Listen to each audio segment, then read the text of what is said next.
Boa tarde, gente. Obrigada pela presença de vocês. Eu sou a Lia, sou idealizadora, curadora e produtora desse projeto Movimentos Miméticos. Estou aqui com o Bright também, que é curadora adjunto, a Stephanie ali em cima, produtora.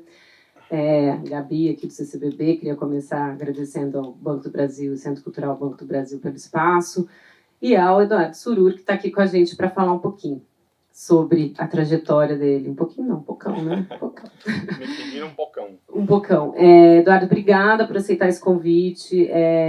Eu acho que você tem muito a agregar sobre esse assunto. Você é uma pessoa que, desde o início, né, dos seus trabalhos e da sua descoberta enquanto artista, tem essa visão de arte urbana e sustentabilidade, que eu acho que são temas que se entrelaçam, né? A gente teve aqui de manhã a Nelly também falando disso, e super legal ver como os assuntos se complementam, né? Vou passar a palavra para você, eu vou ficar ali olhando, depois a gente continua o papo, e é isso, gente. Obrigada. Alô. Tá bom. Obrigado, Lia. Se eu me sentir sozinho, eu te chamo, hein? Tô aqui. Bom, público bom é público assim, né? Cheio. Você que me escreveu ontem? Ou não? As duas estão... Professora de artes? Eu sou. Professora de artes. Prazer, sim. Muito prazer. Obrigado por terem vindo nesse sábado de sol. O bom é que a gente vai registrar tudo. Então depois a gente espalha. Bom, eu acabei de fazer 50 anos, então aproveitei essa apresentação para fazer uma retrospectiva, né? Fazer um processo meio de psicanálise. E como a Lia tinha me provocado a contar a minha história, eu vou contar a minha história. Um pouco recortada, né? Porque eu fiz muitas intervenções em São Paulo, acabei fazendo um recorte das ações que não são tão autorizadas ou que realmente questionavam um sistema. E como artista independente, eu achei que era interessante trazer essas experiências para vocês.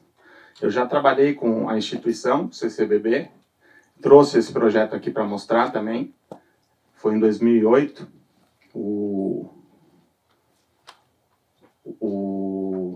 Como ele chamava? Vai vir o nome. Mas nós fizemos juntos a ocupação dos monumentos públicos com os coletes. Foi uma longa conversa aqui para convencer a instituição de que valia a pena fazer esse projeto para São Paulo. Mas eu não comecei com esses projetos monumentais. O Nelson Lerner, que foi meu professor na FAAP, dizia, vocês têm que começar.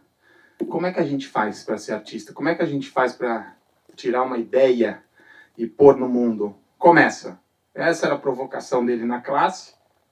E eu comecei pintando. Não tinha grana. Posso ficar de pé um pouquinho ou tem toda uma caixa? Então, eu não tinha... Eu estava fazendo a FAAP, eu comecei fazendo publicidade. Mas larguei numa aula de estatística. E eu passava pelo prédio de artes plásticas, via as esculturas do Aleijadinho, os vitrais, mas ia lá para outro prédio. E aquilo me gerava uma frustração. E teve um dia que eu tomei a decisão numa aula de estatística. Falei, chega, vou fazer artes plásticas, vou estudar o que eu acredito que eu tenho que fazer e mudei de curso. E comecei pintando. Tive sorte de ter aula com o Nelson Lerner. E essa obra aqui se chamou Efêmero. Foi uma pintura que eu acabei mandando para um salão de arte e eu ganhei um prêmio. Isso foi muito importante para mim, porque eu pensei, eu vou continuar e eu vou em frente com esse processo de pintura. Eu estou falando aqui dos anos 90.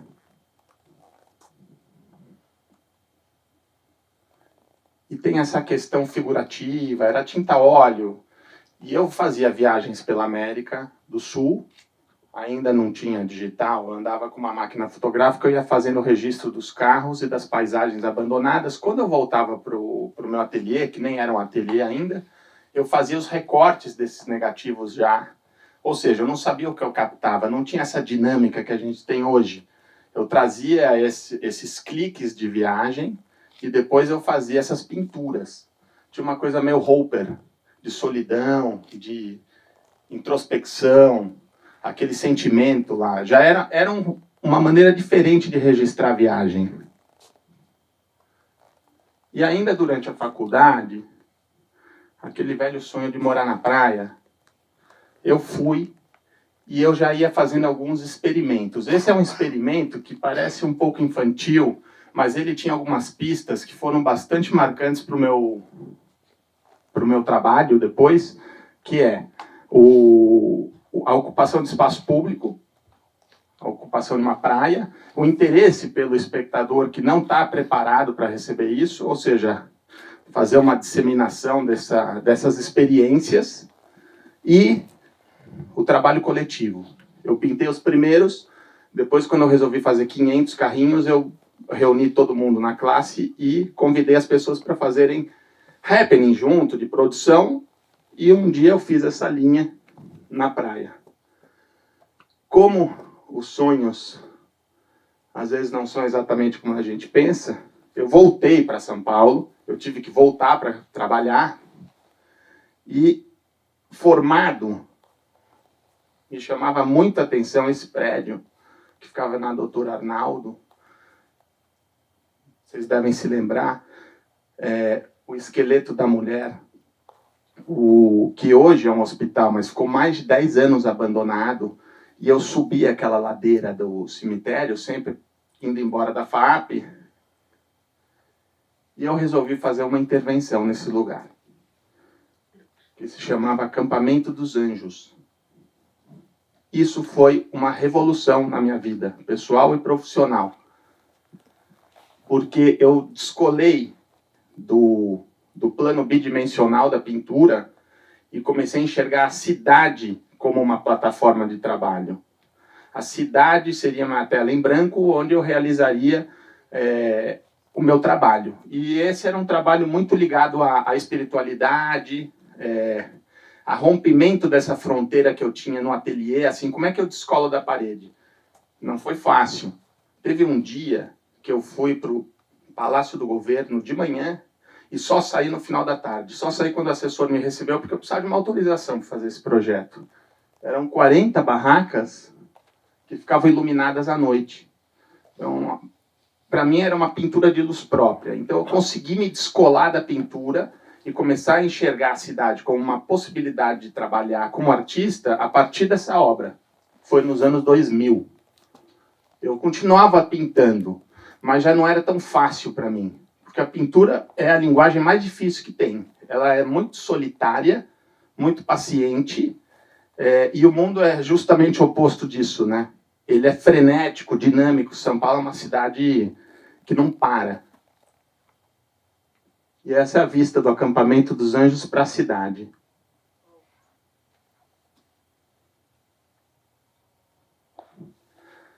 Aí eu comecei a fazer alguns trabalhos bem subversivos,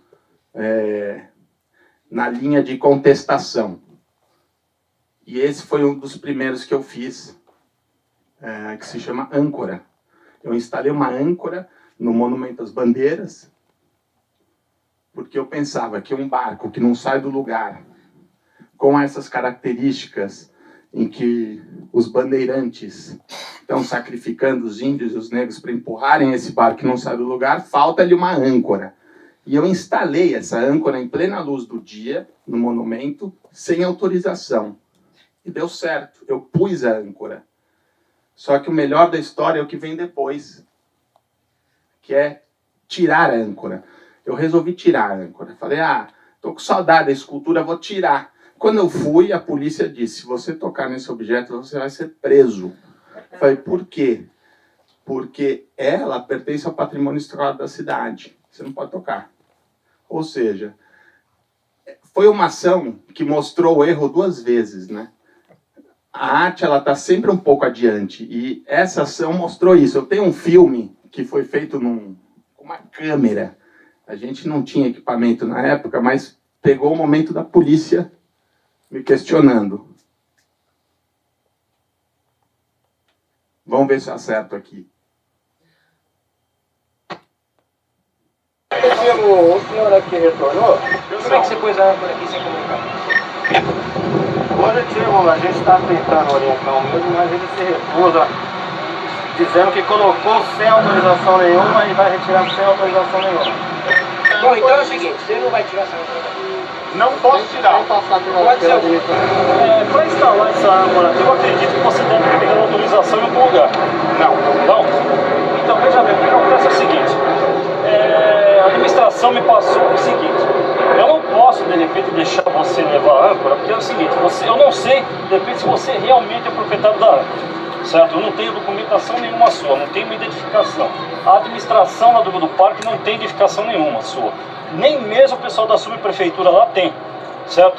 Se você me apresentar um documento da subprefeitura com seu nome e tal, constando, está autorizado a retirar, sem novidade. Tá bom?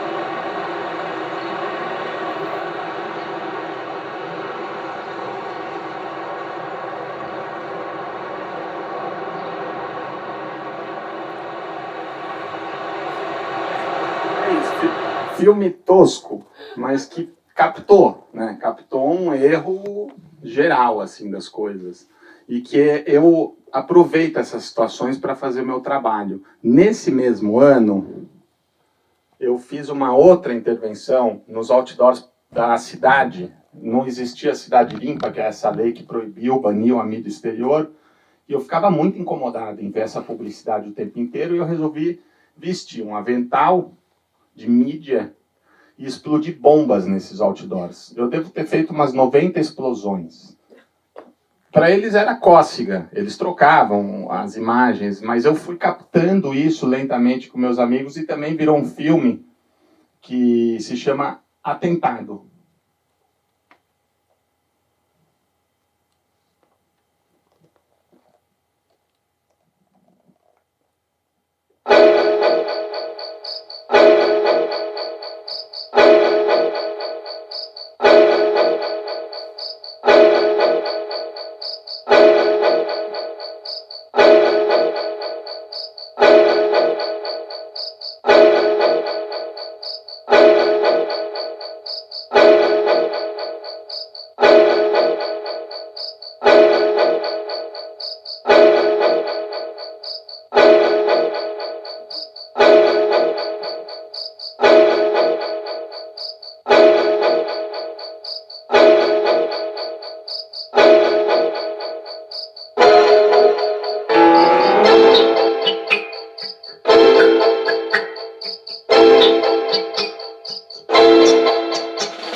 Isso aí nós podemos identificar com pessoas a qual vem aqui, eu encontro alguns outdoors com maravilhosas propagandas, ou até mesmo um ambiente melhor que nós podemos estar, e as pessoas fazem esse tipo de coisa aí. Isso acontece por vandalismo. O que você achou do jogo? Eu gostei bastante, hein? Ah, você gostou? Eu gostei.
Era bomba para todo lado.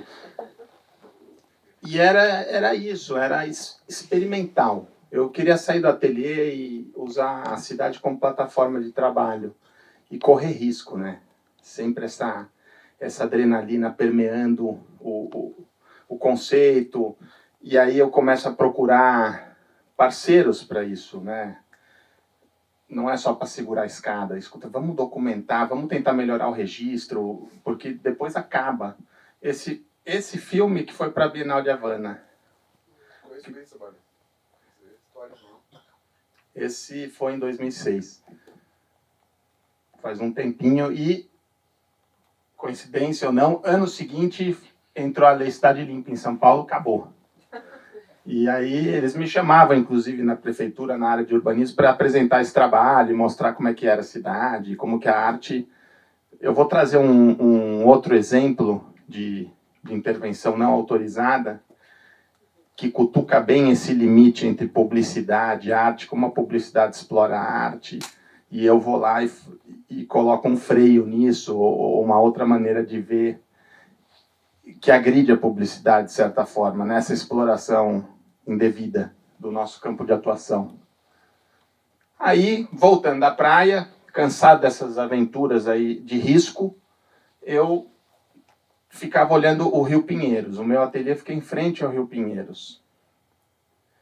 E me incomodou muito, sempre, desde pequeno, ver a situação dos nossos rios urbanos e não poder ter acesso. Na época não tinha ciclovia, não tinha nada, só tinha o trem, e a gente invadia as margens do Rio Pinheiros, e eu resolvi fazer uma instalação. Essa deu muito trabalho, eu levei uns 2 anos e meio para conseguir recurso, autorizações, acesso, que se chamava Caiaques. Foi a primeira vez, isso foi em 2006, foi o primeiro projeto realmente que eu explorava essa questão da ecologia na forma de produzir. Já estava inerente à minha maneira de vida, de ter ido morar na praia, de surfar, voltar para São Paulo, ficar incomodado com esses erros, mas os caiaques, eles, de alguma maneira, eles têm um pouco do acampamento dos anjos, são pontos de energia colocados num espaço que não tinha vida nenhuma, né? Que era o Rio Pinheiros.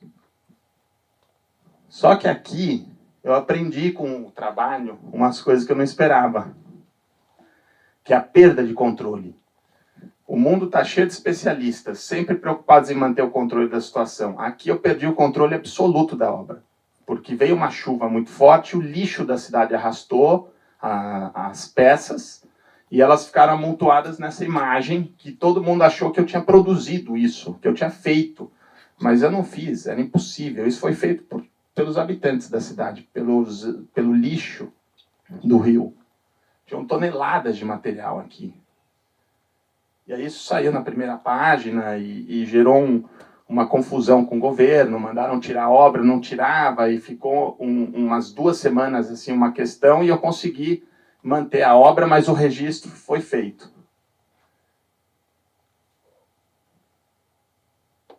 Parece que é o mapa do Brasil, né? É, teve um amigo que falou, cara, parece a América Latina. Mas sim. E os urubus. Você tinha alguma espécie de mecenas, patrocinador para você produzir essas obras? Ou... Cada hora um. Depende. Alguns trabalhos eu financio e outros... Esse, por exemplo, era um trabalho que tinha suporte de lei de incentivo parcial. E aí eu fui construindo negociações, fiquei amigo de um cara que tinha uma fábrica de caiaques, pedi os caiaques emprestados, porque eram 200, eram muitos, era inviável comprar, nem era ideia. Agora eu vou explicar porque durante esse processo eu me preocupava em não ter resíduo. Aí eu fazia sempre um exercício de ter resíduo zero na minha produção, ou seja, pega, usa, devolve. Uma apropriação, um ready-made, qualquer coisa que eu faça, mas devolve. E esse foi o projeto que, por exemplo, foi financiado pelo Banco do Brasil em 2008, que se chamava Sobrevivência, que ocupou os principais monumentos de São Paulo. essa operação foi de guerra. Eu consegui uma autorização com o Corpo de Bombeiros e a gente instalou no Duque de Caxias o colete. Aqui no Borba Gato, o colete era imenso, metade dessa sala. E a proposta ali era fazer uma reativação do patrimônio histórico, mostrar uma reativação visual. Como eu fiz no Rio, aqui não tinha nenhuma questão muito política por trás desses coletes na época. Depois botaram até fogo no Borba Gato, mas não era o que eu estava tratando. Eu estava só querendo fazer uma reativação visual, chamar a atenção do patrimônio histórico, e também estava consolidando os elementos que fazem parte da minha produção, que são elementos náuticos relacionados com água. E daqui vem o desdobramento que vai ser talvez o mais importante da minha carreira até agora, que é a arte salva, que vai vir alguns anos depois, por causa daquela boia do cavalo. Ou seja, a gente não tem muito controle. As coisas vão acontecendo. Você não pode parar de trabalhar, você tem que sempre estar atento. O instinto também ajuda muito a você ir pegando uma pista atrás da outra. E esse foi a continuidade dos caiaques, porque era tão monstruoso o lixo, a experiência que eu tive no Rio Pinheiros foi tão dramática. Eu entrei na água, eu caí, eu tinha pesadelo com aquela água, eu falei, eu tenho que continuar com essa história, e eu fui para o Rio Tietê. Aí eu consegui fazer um projeto que era monumental, que eram essas esculturas gigantes, na forma de garrafas PET, que propunham a reciclagem do olhar, né? Como a gente recicla o olhar cansado numa cidade, indo para o trabalho, indo para a escola, fazendo esses deslocamentos difíceis. Então era isso, era uma reenergização das margens do Rio Tietê. E aqui eu consegui viabilizar um projeto social integrado à obra. Foram 3.000 crianças que fizeram a navegação no rio, e que depois ganharam as mochilas, que foram feitas pelo Jun Nakal, que vem daqui a pouco, né? Eu procurei o Jun e falei, eu vou ter assim, toneladas de material dessas esculturas, que elas têm que ter um destino apropriado. E aí fez o projeto das mochilas e a gente doou para as crianças que fizeram a navegação no rio. Eu também fiz a navegação com um grupo de idosos que conheceram o Rio Pinheiros ainda nadando, por causa do Clube Espéria, pessoas de 80, 85 anos. Então, a degradação é muito rápida. E a gente não pode deixar essas gerações se acostumarem com isso. Eu vi da Stella Goldenstein, que foi secretária do Meio Ambiente. Ela fala, a gente não pode deixar as futuras gerações se acostumarem com esses desequilíbrios que eles veem diariamente. E o meu trabalho, de alguma forma, vem mostrar essa resistência, essa possibilidade de se enxergar o mundo de uma maneira diferente do que ele é entregue, do que ele é empurrado na sua vista. Olha isso.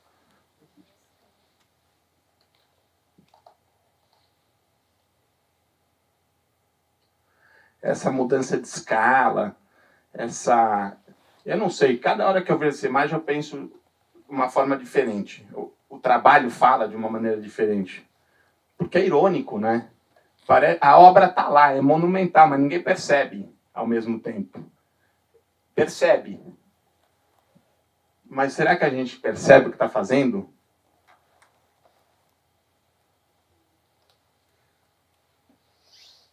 Esse é o famoso touro bandido.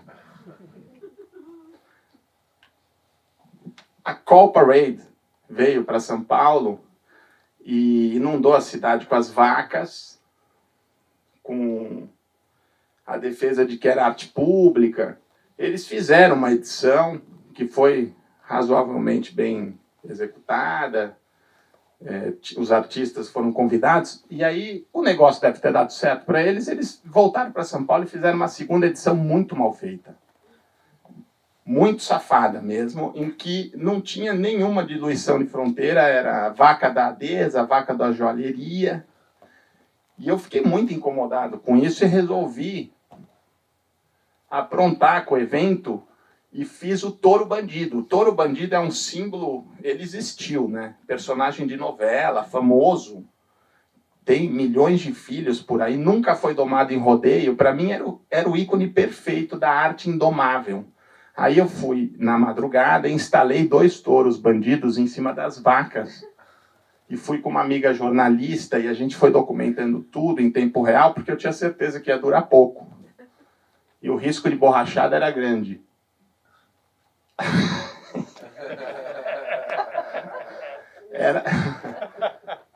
E aí eu consegui documentar, aos pouquinhos eu fui melhorando a equipe, e a gente fez um filme, um vídeo, em que mostra o momento em que a gente instala os touros e o day after.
Bom, essa intervenção foi um barraco, porque saiu na primeira página da Folha, foi top trends, espalhou, o patrocinador quis cancelar o evento, eu fui parar na delegacia, eu fui processado por difamação, ato obsceno e mais alguma outra coisa que eu não lembro. E tocou, esse processo durou uns 2 anos. Que ano foi isso? Foi em 2008. Depredação do patrimônio, não? Danos materiais. Danos materiais. Só que vocês viram no final do filme, o touro não tinha falo. Então, ato obsceno caiu. Eu tive que prestar depoimento na delegacia e era uma delegada. É uma história bárbara de contar, porque a arte foi parar na delegacia para fazer uma defesa do território dela. E eu falei, não foi um ato obsceno, foi um ato de amor pela arte. Vou te contar por quê. Aí ela estava muito furiosa, porque não paravam de ligar. E chamavam ela a delegada da vaca fudida. No final, ficamos amigos ainda. Eu consegui... Todo mundo parou. Tinha briga de casal na delegacia. Pararam para ouvir a história do touro bandido. Não houve dano material, porque ele foi delicadamente colocado lá. Era tudo uma questão de conceito mesmo, conceitual. Ficou nessa órbita do conceito, mas foi parar... O Nelson falava, agora é um caso para advogados. No final, o promotor mandou arquivar. Ele falou que era censura e que eles tinham que devolver minhas obras, porque eles apreenderam as obras. Eles não podiam ter tocado, né? No âmbito jurídico, eles tinham que ter acionado a prefeitura, o poder público, para eles retirarem o objeto, que não tinha autorização para estar lá. A vaca tinha, mas eles pegaram o touro. Eu falei, então tá, agora processa eles, porque eles estão com as minhas obras. E ficou um desdobramento que não era esperado. Muitos dos trabalhos que eu faço na cidade, por eles acabarem sendo inseridos nessa dinâmica, eu nunca sei como vai terminar, ou quais vão ser as mudanças até o final da exposição. E aí a questão do lixo, de novo, do resíduo que me persegue o tempo inteiro. O primeiro labirinto que eu fiz foi em 2010. E eu fiz mais alguns, até fora do Brasil, em que também é uma apropriação de materiais que eu capto em cooperativas. O desafio dessa obra é o peso, são toneladas. Aqui tem 100 toneladas de material, foram vários caminhões. Foi no Parque do Ibirapuera, era uma área de 500 metros quadrados, era imenso. E eu colocava espelhos de acrílico também para confundir o olhar do público. E fiz visitas com deficientes visuais, porque tinha a questão do tato, do olfato. Era uma obra bem participativa, que convidava bastante o público a refletir sobre isso. E a nós também, né? Porque se a gente pensar que esse é um material que dá certo, é um material que está na cooperativa e que vai ter um destino adequado, que representa 3% do que a gente produz. São Paulo produz 20 mil toneladas de lixo por dia. 97% desse material vai para aterro. E talvez lixões, porque o Brasil tem muitos lixões. Mas, enfim, a proposta aqui era, inclusive, ajudar as cooperativas, porque eu comprava esses fardos, eles não podem emprestar nem alugar, e depois eles eram revendidos a um preço bem low cost, e o público gostava muito de participar desse trabalho, e eu fiz algumas versões.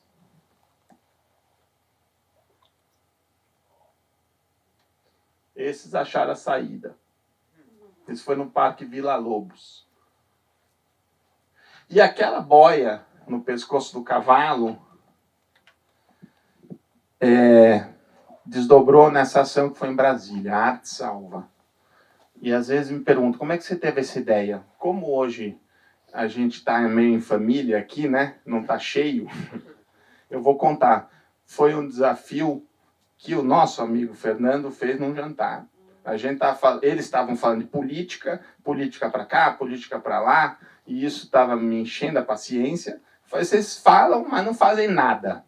E você vai fazer o quê, Surura? Eu falei, eu vou invadir o Congresso. Eu não sei o que eu vou fazer, mas eu vou invadir o Congresso. Aí ele falou, tá bom, você tem 6 meses então para fazer isso. Senão, sua palavra cai. Aí eu fiquei pensando o que fazer. Um dia eu fui para Brasília, para a universidade, e fiz uma palestra com os alunos da área de humanas, teatro, artes plásticas, geografia, história. Falei, olha, eu quero voltar e ocupar o Congresso, preciso de 100 voluntários. E vai ser uma ação com umas boias. Eu não estava muito claro ainda o que eu ia fazer. Mas se eu conseguisse 100 voluntários, eu compraria as boias e mandaria entregar direto em Brasília. Era a única maneira de viabilizar. E assim foi. São 360 boias. Eu voltei para Brasília, fiz um workshop de 2 dias na Universidade Nacional, em que eu fui recrutando essas pessoas interessadas, a gente foi criando um núcleo de energia, foi adesivando essas boias, elas são numeradas de 1 a 360, e Brasília é tudo muito grande, né? Essa estratégia do governo de deixar o povo longe, é tudo enorme. No final do workshop já tinham 200 pessoas. Eu falei, não vai dar certo isso, eu vou ter que fretar uns ônibus. Aí eu peguei 3 ônibus, enchemos os ônibus com as pessoas, cada um com a sua boia, e eu naquela adrenalina, morrendo de medo. Eu falei, não vai dar certo, vou chegar. Porque já estavam sabendo que ia ter uma manifestação, só não sabiam que era uma manifestação artística na frente do Congresso. No meio do caminho, o Jeff Koons tem uma frase que eu gosto, que ele diz que todos os artistas pertencem a uma grande família. E quando você é um artista, você tem que lembrar de que você faz parte dessa família. Então toda a história da arte te pertence. Eu lembrei disso andando no ônibus, e eu tinha comprado uma capa de chuva laranja, porque poderia chover, estava um calor, todo mundo derretendo, era dezembro, eu vesti a capa, lembrei do bispo do Rosário, o manto sagrado, vesti a capa e todo mundo começou a falar, vamos vestir essa capa. Na hora que chegou na frente do Congresso, era um pelotão de 300 pessoas, tinha mais gente lá, e eu disse, não é para falar palavrão, não é para sair correndo pelo gramado, vamos andando em marcha até chegar lá. Andamos 1, 2, 3 passos, de repente começa a correria. Aqui todo mundo corre, e começa a jogar as boias. Aí o primeiro arremesso foi muito orgânico, espontâneo. Aí eu falei, não, a gente tem que recolher essas boias e jogar junto. Tem que ser uma obra coletiva. E um fotógrafo fez esse clique, que parece que elas estão caindo do céu. O conceito aqui era o seguinte, é um presente do povo para o Congresso. A arte é uma possibilidade de salvamento, resgate moral, ou seja os resgates que você precise, seja a cura que te interessa. Essas boias ficam aqui no Congresso. É o nosso presente para os congressistas se conscientizarem. Estava cheio de polícia lá, mas também tinha mídia. Deu certo. No final, eles falaram, olha, a gente vai aprender tudo. Você quer realmente que a gente leve embora ou você quer pegar essas boias e tira daqui? E os participantes queriam muito uma boia. No final, eu falei, cada um fica com uma, e eu consegui recuperar umas 150, 200 boias e trouxe para São Paulo. Alguém me chamou para fazer uma exposição, e aí começou a história do múltiplo. Não era a minha intenção. Meu projeto era fazer lá em Brasília. Mas hoje essa boia é um múltiplo assinado e numerado.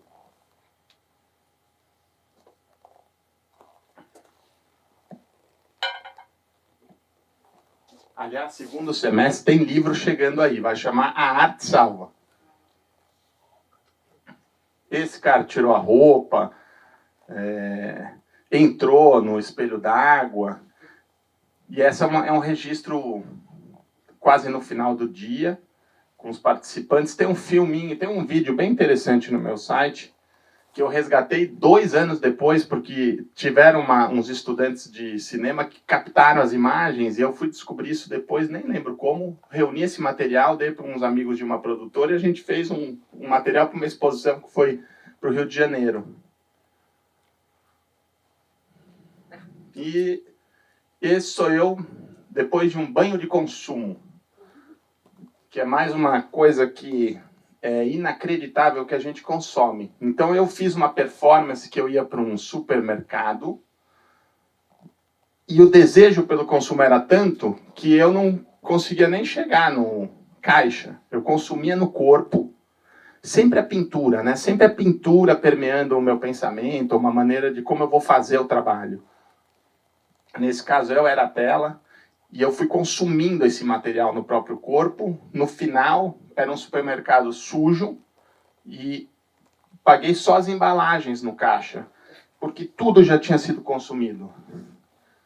E tudo que pode ter de pior, mas que está disponível aí à venda e todos compram. Era tudo junk food. Eu devia ter trazido um filme de 2, 3 minutos, né? Tem o filme completo aqui de 6 ou 7. Assistimos?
O supermercado estava aberto, tá? Era condição, não era locação, não tinha...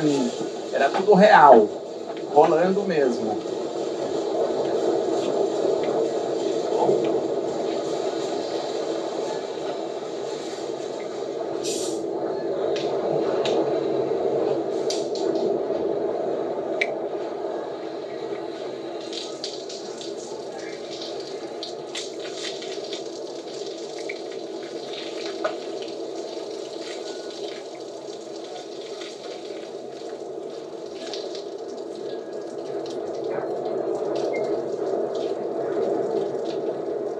Houve um acordo, mas demorou. Eu não consegui em São Paulo.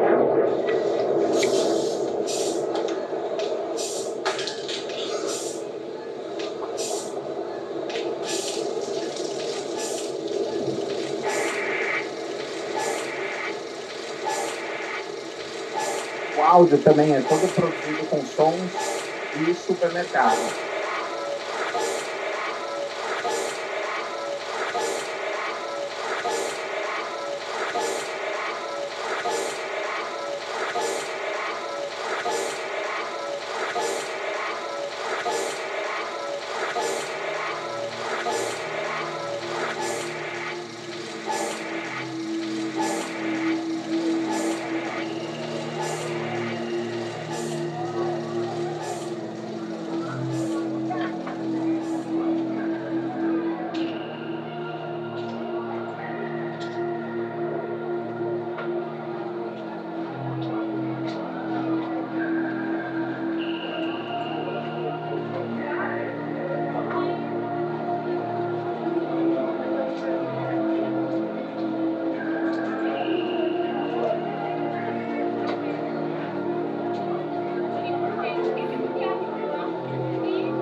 monstro do consumo. Foi horrível. Foram 20 dias com cheiro de tudo no corpo, não saía o olho impregnado de tudo que a gente faz para dentro, come, né? E ninguém queria deixar, porque a condição é de que não fechasse. Eu queria um supermercado funcionando, então não deixavam. Aí demorou um tempão, aí consegui um cara divertido lá de Jundiaí, que tinha um supermercado, e ele falou, pode fazer. Eu gosto da ideia. E um frio. Mas é um filme que fala de muita coisa. Viajou muito, teve exposições na França, na Suíça, teve no Sesc aqui, numa exposição chamada Food, com a Adelina Fusterberg. E o filme começa e termina dentro do carrinho, porque é sem saída. Não tem saída coletiva para o sistema que a gente criou. Não tem. A gente pode ter nossas mudanças, mas o carrinho começa e termina por causa disso. É uma jaula. E a mobilidade urbana, essa também deu muito trabalho, que é a carruagem. Teve uma carruagem de Dom Pedro que desapareceu, foi para uma exposição fora do Brasil e nunca mais foi encontrada. Um cuidado com o patrimônio histórico imenso, né? E aí eu descobri essa história e simulei o resgate dela, como se ela tivesse voltado para o Brasil e ela, um dia a cidade amanhece com a carruagem no símbolo de São Paulo, que é a Ponte Estaiada, uma ponte de concreto que custou milhões de reais, de novo com as premissas retrógradas do século passado, não pode ciclista, não pode pedestre, foi um elefante branco construído para carros, ou seja, continuamos usando recursos para fazer os mesmos erros. E aí eu pus a carruagem lá em cima. E essas autorizações foram muito difíceis de conseguir. Na verdade, eu não consegui. E eu pus sem autorização. Aí ela foi retirada, à força, foi colocada num depósito da Regional Butantã. Só que como ficava na frente da Globo, a Globo noticiou, contou a história, ficou ruim para o governo na época, a pessoa que não dava a última autorização, eles deixaram, aí eu instalei. Aqui já ela colocada. O nosso foguete espacial, rumo à Lua. E uma pesquisa revela de que hoje um carro se desloca a 20 km por hora no trânsito da cidade, nos grandes percursos. 16, entre 15 e 20 km por hora. Não acreditavam quando eu falava isso. E eu fiz um desafio para o Ingo Hoffmann, que é um piloto de Stock Car, foi o maior piloto da história brasileira de Stock Car, e a gente fez uma corrida na Marginal. Ele com um carro potente, de 160 cavalos, e eu consegui um cara em São Paulo que tinha... ele alugava carruagens. E a gente fez essa corrida na Marginal Pinheiros, eu na ciclovia e ele no trânsito. E a gente chegou junto lá, com a narração do Gilberto de Menstein na época. A corrida entre séculos. É uma carruagem, chega junto com um carro potente, com um corredor profissional. Foi uma baita provocação. A gente fez essa corrida no Dia Mundial da Mobilidade Urbana. Tem um filme depois para ver. Tem os dois. Tem um filme em que a polícia apreende a carruagem, leva embora, e depois essa corrida.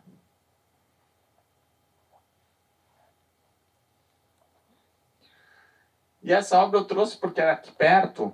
Eu instalei aqui no centro de São Paulo, no Vale do Anhangabaú. Para quem não sabe, Anhangabaú é Rio do Diabo. Tem algumas versões. Algumas versões. Dos maus espíritos. Dizem que o vale não era um lugar que os índios gostavam muito. Aqui, os peixes morriam. que os peixes morriam. Por isso eles achavam que era de maus espíritos. E nunca corrigiu isso, né? Porque as enchentes e as coisas que fazem no Anhangabaú, agora essa reforma seca, desértica. E aí eu tive uma ideia de fazer um farol, que também é um elemento náutico, mas um antifarol, um antimonumento, um farol com ratos. Isso aqui são 20 mil ratos de borracha, e ele sai do solo. Ó. Era terrível. E eu fiz uma vernissagem, porque as pessoas levavam os ratos embora. Eu falei, eu vou resolver isso com graxa. Vou fazer uma vernissagem. Aí eu fiz uma vernissagem com o público, convidei o público, a gente engraxou os ratos e esse farol ficou no Vale do Anhangabaú durante 2 meses. Ele fazia parte de uma exposição que chamava Sonhos e Pesadelo. Esse era o pesadelo, os sonhos foram os cataventos na Cracolândia. Na época, eles ficavam muito concentrados. Eu fiz uns cataventos gigantes com a ideia do Don Quixote e dos moinhos de vento, e fiz também as bicicletas aéreas dentro da estação Júlio Prestes. Mas essa aqui era muito impactante. Um farol que não aponta, né? Um farol que não ilumina. Na verdade, revela um submundo que a gente não vê, mas existe. 20 ratos por habitante. A Zoonoses diz que nós temos em São Paulo 20 ratos por habitante. São milhões de ratos escondidos, sobrevivendo como nós na cidade. Esse aqui foi também... Como estamos de horário? Não quero pular, hein? Estamos bem. Temos meia hora ainda. Vocês estão me aguentando? Ótimo. Tá bom. Porque eu não me aguento mais, tá? Mas essa é uma intervenção que eu fiz, uma performance, não sei até hoje o que é isso, mas eu fiquei muito indignado com as promessas das Olimpíadas no Rio de Janeiro. Antes dela acontecer, eu já sabia que era tudo bullshit, que não iam fazer nada do que estavam prometendo, da despoluição da Baía de Guanabara. E durante as Olimpíadas, então, eu fui com uma barraquinha de camelô vender os verdadeiros souvenirs da cidade maravilhosa, que eram esses cocozinhos, os postais, as camisetas. E, incrivelmente, algumas pessoas compraram. E é claro que a polícia chegava, eu tinha uma lei que permitia fazer artesanato no espaço, mas sempre me mandava embora. Ou recolhe ou vai preso. Não, eu recolho. E aí eu fui para frente da Baía de Guanabara, aqui no Pão de Açúcar, fui em frente ao Museu do Amanhã e fizemos um filme também que ficou muito irônico. Rio de Janeiro, the most visited city in Brazil. Beautiful beaches, high temperatures, great food. Pão de Açúcar, Corcovado, Ipanema, Guanabara. You've probably heard about all these places. But even with all this beauty, the biggest attraction in Rio is actually the people. The Cariocas can make your times here much more entertaining, sportish, and friendly. They know how to be welcoming and open-minded, especially during the Olympic Games. In this TV special, we are going to show you some of these people that make Rio de Janeiro a much better place to visit. Welcome, Guanabara. In the middle of Guanabara Bay, a highlight for tourists, we found an example of the Brazilian welcoming spirit. Eduardo Suru, a famous interventionist artist from São Paulo, is in Rio de Janeiro, welcoming the tourists with a souvenir he made himself. É um presente de boas-vindas, é a cara do Rio de Janeiro, que tem tantos cartões postais para oferecer para todos os turistas que estão chegando para os Jogos Olímpicos. Sejam bem-vindos, welcome! Everywhere he goes, people seem to love the gift. É o Morro de Cocô. Eles transformaram a cidade maravilhosa em cidade merdavilhosa. Foi a coisa mais importante de protesto em todas as Olimpíadas. Some may have found it unpleasant, an offensive joke, or even against the law. But Surur was convinced that he had to pay this duty to his country. Back in his studio in São Paulo, he prepared a special package to send to those who really deserve the gift in this Olympic event. Ao prefeito do Rio de Janeiro, Eduardo Paes, a ex-presidente Dilma Rousseff, ao ex-governador do Rio de Janeiro, Sérgio Cabral. He sent kits to all of those who were responsible for welcoming the rest of the world and were primarily committed to their people and country. That's the Olympic spirit. Let's enjoy it.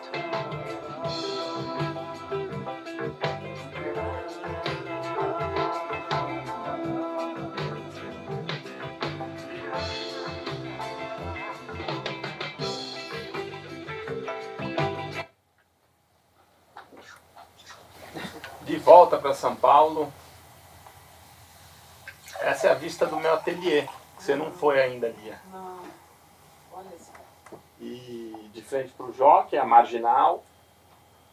E o Rio Pinheiros, o meu parceiro de intervenções. 2017, eu resolvi fazer um inflável, que é uma técnica que eu sempre queria trabalhar, e aí eu desenvolvi essa escultura gigante, tem 30 metros de comprimento, que representa um pintado bem colorido, muito mais do que ele seria, né? Tem uma licença poética, mas era um peixe que habitava os rios aqui antes da poluição. E tem uma coisa Moby Dick, né? Ele vai sendo puxado por esse barco. E também foi a minha primeira obra itinerante, no sentido de que eu construí uma grande plataforma de flutuação e ele vai até o que seria a nascente do rio. Mas não existe mais essa nascente, porque ele acabou ficando um canal de água retificado e de água parada, né? Ele foi até lá no Cebolão, que seria o encontro do Rio Pinheiros, ele deságua no Tietê e seguiria o fluxo. Mas não é bem isso que acontece. Mas, enfim, a ideia era que esse peixe navegasse com a boca aberta, clamando por oxigênio, mostrando para nós que sem oxigênio não tem vida, não tem pensamento. E teve um desdobramento muito legal desse trabalho, que a gente está falando das esculturas da pintura, desse fine arts. Eu não trouxe aqui, mas está no site, que são os filhos do pintado. O que seriam os filhotes do pintado? Na estação da CPTM, que são 200 mil pessoas por dia, eu consegui uma autorização para montar uma peixaria. Era grande, era do tamanho dessa sala, assim, uma peixaria. Eu construí uma instalação que representava uma peixaria com sal. E todos os peixes que estavam lá eram peixes que eu simulava ter pescado em frente ao rio na hora. Então era o peixe cigarro, o peixe chinelo, muito bem feitos. Eu fiz uma espécie de curadoria, convidei um monte de artistas, artesãos, e a gente foi fazendo junto isso, e eu fiz essa exposição com esses peixes, com todos os dejetos e os resíduos que a gente captava lá no rio. E eles também deixaram eu pôr uns adesivos na estação com a palavra peixaria e as setas. E eu enganava muita gente. Eles chegavam para comprar e ficavam bravos. Falaram, não pode ser, mas cadê o peixe? Não, o peixe é esse, senhora. Pegamos hoje, está fresquinho, aqui no Rio Pinheiros. E depois vocês podem ver. Aqui também nasceu a boia da Arte Salva Preta. Porque nesse ano o Brasil também teve aquele derramamento de petróleo misterioso, sinistro, que ocupou várias praias do Nordeste. E aí eu lancei a boia Arte Salva Preta. Aqui é o Pinheiros, no final dele, ali onde você tem um encontro. Era muito trash. Da minha equipe, que eram 20 pessoas trabalhando, 10 pularam fora. Era um dia muito difícil aqui, porque era muito sol, muito calor, e o cheiro e as coisas acontecendo. Aí vem a pandemia. Tudo que eu mostrei até agora foi pré-pandemia. Com a pandemia, desmorona tudo. Acabam os projetos na rua, projetos que iam acontecer, tudo é cancelado. Eu volto para o ateliê e fico pensando como que eu vou viver esse período, como eu vou me reinventar. Eu tenho muita energia, inquieto, fiquei um tempo na praia e tal, mas voltei para São Paulo e teve 2 desdobramentos importantes para o meu trabalho. Um é o que eu vou mostrar no final, que são as naturezas plásticas, porque como que eu me restabeleci? Eu busquei na minha origem, que é a pintura, uma forma de continuar trabalhando. Aqueles fardos dos materiais recicláveis gerou uma série que é bem bonita, que chama Fardos, são pinturas a óleo que eu estou produzindo desde 2010. Mas eu não queria mais pintar com tinta. E aí eu desenvolvi uma técnica que pinta com plástico. Mas eu conto daqui a pouco, que é para a gente fechar aqui o nosso encontro.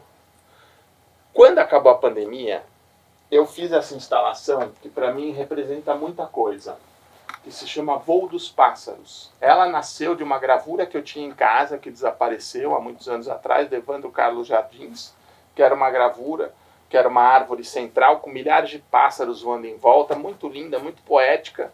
A minha árvore foi feita com 1000 gaiolas, que foram apreendidas pela polícia florestal. Eu consegui uma autorização especial e eu recolhi as gaiolas que eles captavam em alguns lugares e eu fui armazenando isso para construir uma árvore de gaiolas do tráfico. São Paulo, o Brasil, é o país que tem mais tráfico de animais silvestres do planeta. São milhões, são 40 milhões por ano que desaparecem, são retirados da natureza. E aí essa árvore ficou lá no Parque do Povo, durante o que era para ser um mês, virou 3, 90 dias. E fala sobre liberdade. Sobre a liberdade que nos foi tirada, não só a liberdade dos animais. Tudo bem, o pássaro nasceu para voar. Mas essa imagem, por exemplo, ela diz muito, né? São os apartamentos de luxo e as gaiolas. Porque nós criamos muitas gaiolas imaginárias, muitas prisões. Então, o simbolismo dessa obra, para mim, é muito forte. E, por sorte, essa é uma obra que teve um final feliz. Porque eu ia desmontar e ela foi adquirida e está em Campos hoje, em exposição permanente, num parque. Tem um filme, prometo que é o último. Quer dizer, era o último. Até ali eu me pedi mais um. Mas é que ele é bonito, ele fala sobre natureza, sobre essa relação que eu tenho do meu trabalho com a natureza. Essa imagem é lindíssima que a gente captou ao momento que o pássaro pousa fora da gaiola. E muitas escolas me procuravam para fazer encontros e eu contar a história desse trabalho. E num desses encontros a gente quis fazer um abraço, o abraço da liberdade, né? O abraço para mostrar as gaiolas que não são mais usadas para esse fim horroroso.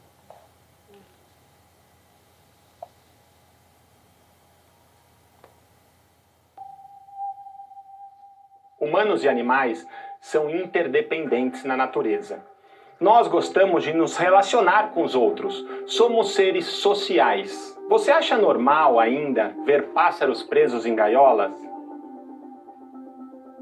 Pássaro nasceu para voar. Pássaro nasceu para ser livre.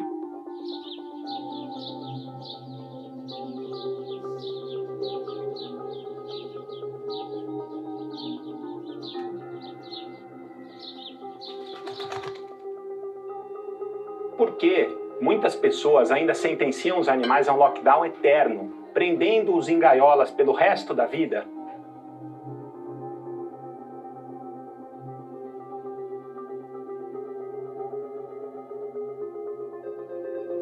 A liberdade é o bem mais precioso. Pássaro feliz é pássaro livre. A verdadeira morada de um pássaro é a natureza, e não uma gaiola. Esse é um parque na Serra da Mantiqueira, onde a obra está exposta. Então, isso era um pensamento meu do que a gente viveu durante a pandemia. E aí a Lia falou, puxa, a apresentação tá legal, mas tá faltando o que eu vi lá na sua casa, no seu ateliê, que é a tal da natureza plástica. Isso aqui é uma obra que eu trouxe para este público seleto. O que eu comecei a fazer durante a pandemia? Eu comecei a estudar a história da arte de novo, ver os artistas, e eu fui desenvolvendo essa técnica em que eu pegava todos os resíduos plásticos dessas experiências todas que eu mostrei para vocês, porque a gente ia recolhendo mesmo nas margens dos rios. A minha equipe, eu tinha um cara lá obcecado, tinha sacos e sacos de plástico, e a gente começou a fazer essa técnica que não tem cola, não tem tinta, é só o plástico produzido pela indústria. E a gente foi melhorando o processo de trabalho e criando essas velaturas. Então você tem uma situação aqui em que os plásticos vão se sobrepondo como a camada da tinta óleo, mais que o acrílico. O acrílico seca rápido aqui. E eu também desenvolvi umas ferramentas especiais para manipular. Porque esse efeito que a gente tem dos plásticos encostados no vidro, ele se dá porque é uma caixa que tem muito acúmulo de plástico. E aí, para eu trabalhar depois que ele é fechado, tudo isso aqui são furinhos. E isso aqui são as paredes de palito feitas para definir o desenho da obra. E eu fiquei fazendo os trabalhos, fiz artistas brasileiros, Mona Lisa, os ícones da história da arte. Mas não satisfeito, eu estava... Peraí, Eduardo. Oi, Você desculpa. falou que faz o furinho por trás, você coloca a tinta por trás? O grid, não, você monta um grid atrás. Eu vou te mostrar a parte de trás de novo. Não, então, é porque ficou os furinhos, aí você enfia o plástico ali. Isso é uma caixa. É uma caixa. Sem o vidro lá. Tá. Eu boto os plásticos pela frente. Tá. Mas antes de pôr Você os amarra. plásticos, eu faço o desenho. Antes eu fazia manualmente. Demorava um mês e meio. Era muito trabalhoso. Aí eu comecei a pegar um cara de design que faz o vetor. Entendi. Aí eu aprovo o desenho. Isso vai para uma router. Eles cortam. Aí depois desses cortes do desenho da obra, olha o farol aqui, eu faço também os furos, porque eu vou manipular isso depois. Entendi. Do meio para o fim. Não que eu não abra o vidro 1000 vezes, porque você tem que abrir, mexer. Tá. É mais trabalhoso que pintura. No meu processo, assim, eu acho que isso demora mais que a pintura, porque o plástico, ele é teimoso, você tem que esperar ele dar uma decantada, aí... Tá aí na frente, aí daqui, nessa distância na frente, é que dá pra ver que é plástico, né? Lá de longe, Totalmente, não. e esse é um vidro museológico, né? Ele não tem nenhum reflexo. Então, aí é um plástico montado, assim, dobrado. Ele é compacto. Um trabalho incrível do muito legal. sensacional. De longe parece óleo, né? Dá uma lembrança da tinta dá uma óleo, você vê uma lembrança, textura. E com esse vidro fica especial. A distância vai mudando a impressão sobre o Não, efeito essa pictórico. surpresa, porque você vê de longe, você não imagina. Na hora que você chega e vê e percebe o plástico, é genial. Sensacional. E esse é a Anitta? Anitta. O farol. E quantos? Foram vários, né? Você já tá com... Eu tô uma boa quantidade de obras. Que lindo. Sei lá, deve ter uns 50 trabalhos. Bom, por sorte eu vendi também, né? Porque aí eu ia refazendo, montando equipe, produzindo mais. Eu cheguei a ter 5 pessoas me ajudando nesse processo dos plásticos, de colocar e trabalhar. E aí as molduras também eu faço esse jogo de procurar original e tentar repetir. Da original da Anitta? Nossa, incrível. Não, do modelo. Do modelo, como se fosse, né? Sim. Aí eu uso uma frase que diz: se Leonardo da Vinci estivesse vivo hoje e pintando, pintaria com tintas e pincéis ou usaria o plástico como fonte de criação? Mas o que é melhor dessa... Tudo pode ser matéria, né? Mas o que é legal desse trabalho que a Lia, muito inteligente, pediu para eu trazer, é o seguinte, é o que eu estou fazendo.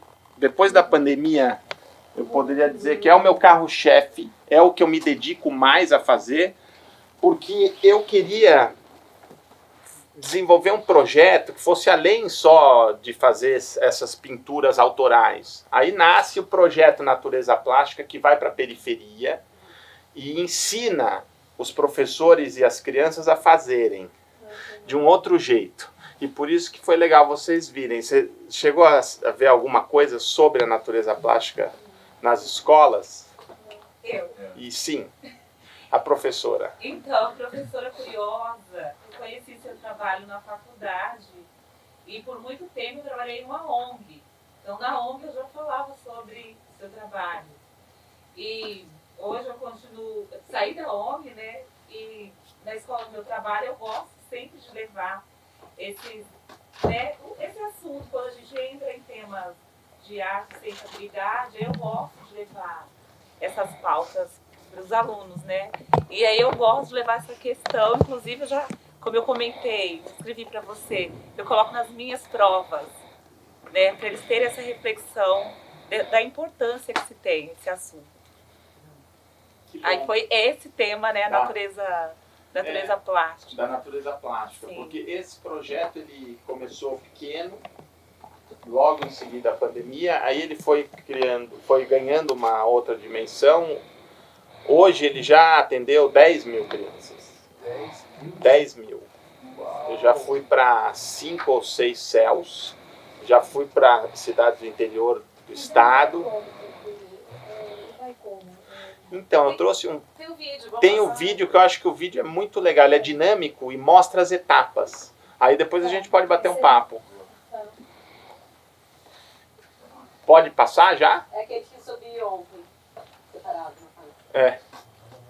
Eu acho que ele troca lá. Porque esse filme... Bom, como artista visual, vivo e trabalho em São Paulo. As pessoas me conhecem pelas intervenções urbanas que ocupam a cidade, o espaço público, para chamar atenção para as questões ambientais e o cotidiano da metrópole. Natureza Plástica nasceu durante a pandemia. E aí eu encontrei na pintura, que é a minha linguagem matriz, a matéria-prima para eu continuar trabalhando durante esse período difícil que foi a pandemia. Só que eu não queria mais pintar com tintas e pincéis. Eu queria desenvolver uma técnica nova, uma técnica que pudesse usar todos esses resíduos plásticos que eu via nas margens dos rios, nas calçadas, nas ruas. Eu me inspirei na história da arte e comecei a desenvolver pinturas a partir desses resíduos plásticos que eu tinha recolhido nas ruas. Eu estava muito satisfeito com a produção das obras, a ter descoberto essa técnica, estar desenvolvendo esse processo, mas eu queria ir além. Eu queria criar um projeto maior que eu pudesse levar essa experiência do trabalho com esse resíduo que a sociedade descarta para a periferia. E aí nasce o projeto Natureza Plástica, que consiste em levar não só a técnica, mas o conceito, que engloba conscientização ambiental, como é que a arte pode impactar o cotidiano e a própria sociedade. Ou seja, eu levo a minha informação e a minha experiência como artista para essas escolas, para essas turmas de professores e crianças, e eles se transformam nos artistas, nos protagonistas do projeto. Eu faço uma apresentação para todos os professores da instituição, depois uma palestra para os alunos, aí depois fazemos uma imersão em oficinas criativas com a minha equipe. Eles aprendem a lidar com o material. O projeto oferece uma experiência imersiva em realidade virtual, que te joga dentro de uma galeria 3D de alta tecnologia. Crianças e professores exploram o espaço, onde podem apreciar minhas obras da natureza plástica, acompanhadas de mensagens de áudio sobre história da arte e da conscientização ambiental. O projeto também cria intervenções urbanas de grande formato, com materiais reciclados que chamam a atenção do público nos locais da exposição. Todo o resultado desses encontros e dessa vivência dentro das escolas resulta numa grande exposição coletiva, onde eu exponho meus trabalhos e as crianças também mostram todo esse resultado junto comigo. Eu acredito que todo ser humano pode ser um artista.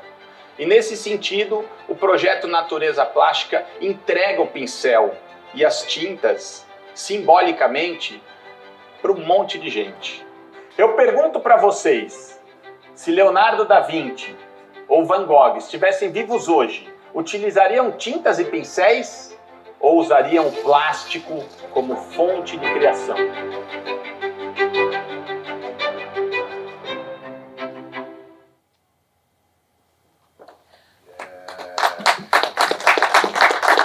Obrigado. Voltou o mestre Nelson Lerner, né? Toda pessoa pode ser um artista. Toda pessoa pode ser um artista. Qualquer um. Muito bom. Muito bom, muito obrigada, Silvio, incrível. Que trajetória, né? Obrigado pelo convite. Muito bom. Pois é, estamos fazendo, né? Olha, eu lembro do teu trabalho, o Acampamento dos Anjos, no Salão Vitor Meirelles, lá em Florianópolis. E foi, acho que, premiado, não foi? Foi. Então, foi a primeira vez que eu vi. Você teve lá? Sim. Eu sou de Floripa.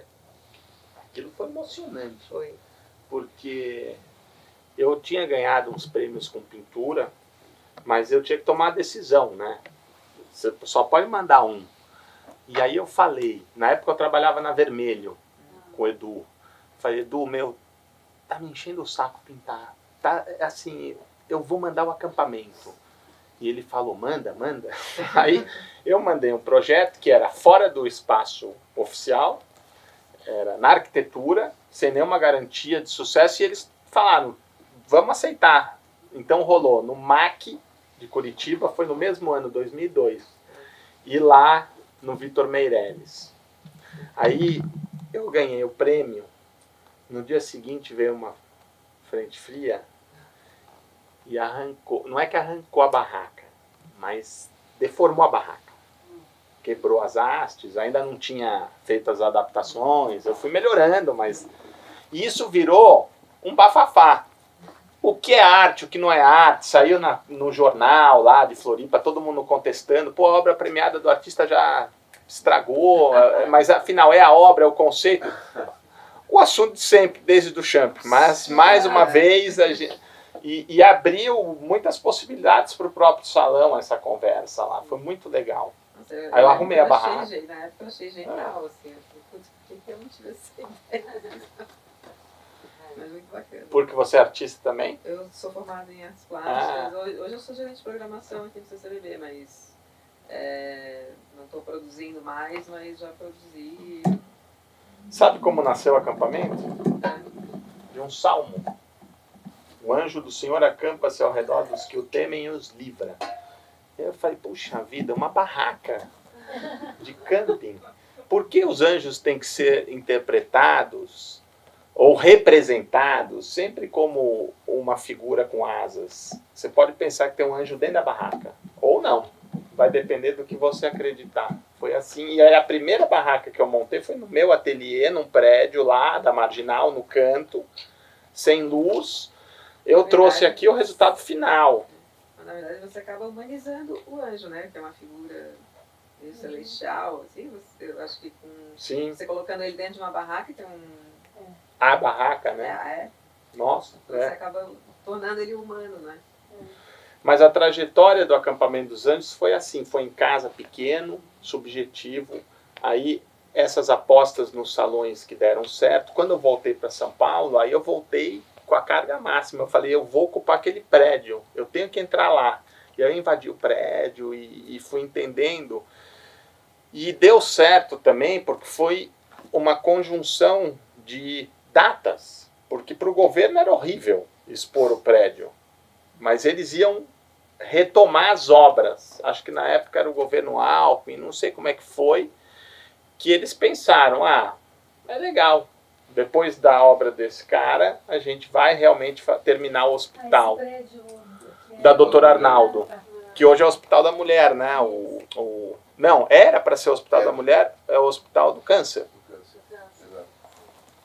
E ficou um tempão, né? Ficou um tempo. A instalação? A instalação ficou 60 dias. Eu acho que por eu aí, lembro, 60. É muito nítido para mim esse trabalho. Pois é, mas é como os caiaques. Tem gente que fala, eu ainda passo na ponte e lembro do caiaque. Da garrafa PET também, né? engarrafamento, o negócio também que no imaginário. Que é o que a gente estava falando Não é engarrafamento. Boa. Como que a arte efêmera e a arte pública, ela, no final, ela vira perene, né? Porque ela fica Na memória. Na memória. Ela E é fica impressionante. o sujeito que Sim. viu, né? Né? É uma coisa que realmente é muito interessante de perceber. Tem um artista esqueci o nome, né? Que ele pegava um hambúrguer e fazia, nos anos 60, 70. Klaus Oldenburg, Isso. Que fazia aqueles hambúrgueres enormes. Pop. Pegava coisinha assim, a tua garrafa me lembrou, quando eu vi, me lembrou um pouco dessa coisa de agigantar uma coisa comum. Sim. Né? Mas é diferente, mas eu tô falando que lembra. Mas é uma estratégia que eu uso muito. Uhum. O peixe, a onça, os carrinhos de supermercado que eu não trouxe, Colete.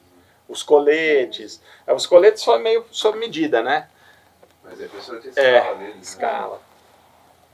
Muito legal acompanhando a trajetória também, ver a evolução da tecnologia, né? Os primeiros registros, aquela coisa baixa resolução, né? Até chegar no trabalho das gaiolas do drone. E o Hulk sempre lá, né? O Hulk lá no começo. Não, ele era gênio, o Hulk. Ele desistiu. Mas era gênio. A gente ia com a como é que chamava? V8? A Mini DV. Mini DV. Mini DV. E eu fui guardando as fitas e eu enchi o saco dos caras para irem, para fazerem. Eu falei, hoje não, cara. Eu falei, vamos lá, temos que estourar um outdoor. Tá muito bom, tá lá naquele lugar da Marginal, tem que ser. No começo dos anos 2000 também impressionante a radicalidade, né? Os trabalhos, os artistas tinham uma coragem maior, assim, deu tanta informação, a gente enfrentava a cidade, parece, de uma outra forma. Eu acho que as discussões hoje elas são por outro lado, assim. Mais difícil talvez trabalhar a cidade, operar a cidade. Não, imagina eu em Brasília hoje. Então, estaria preso. Estaria preso. Impensável. E a importância da documentação, né? Eu acho que é também interessante. Aqui, ó, os meninos aqui. Sim. O papel fundamental da documentação, porque tudo bem, a gente não está aqui com a sala cheia, mas é um conteúdo que precisa ficar, né? Pensar agora como é que a gente... Ele fica vivo, né? continua vivo. Isso eu achei muito bonito que você começou falando, fez 50 anos agora, foi fechar com essa pegada social, uma trajetória tão bonita de um artista que pensa a cidade, bem resolvido, né, conceitualmente, com toda a tua proposta. E, parabéns, cara, muito lindo ver como você chegou nesse lugar agora também. Obrigado. Cara, é uma alegria. Né, assim, esse negócio de ir pra periferia é gratificante, né? É muito legal. É gratificante ver. Porque no começo era estranho para mim essa penetração na periferia, mas depois o acolhimento vem. E agora tem fila de céu, tem um monte de escola que querem fazer fora do estado de São Paulo. Mas você vai e oferece ou tem algum intermediário fazendo ou é alguma lei? Você vai nas escolas e oferece? Então, esse projeto ele é incentivado sempre. Porque senão eu não consigo atender essa quantidade. Aí eu vou fazer uma visita e vou descobrindo a identidade de cada lugar. Por exemplo, nesse filme de recortes, tem aquela pétala de flor feita com lápis usados. Foi no Céu Irapuru. O Céu Irapuru eu fiz uma exposição toda inspirada no Ademir Martins. Por causa dos pássaros e dos animais, por causa do Irapuru, que é a lenda do pássaro. No Céu Butantã a gente trabalhou com a coisa das cobras. E sei lá, vai inventando junto com eles também. Cada gestão é de um jeito diferente. Esse ano tá rolando, vai ter mais de 2 a 3 mil crianças que vão ser atendidas. E os professores.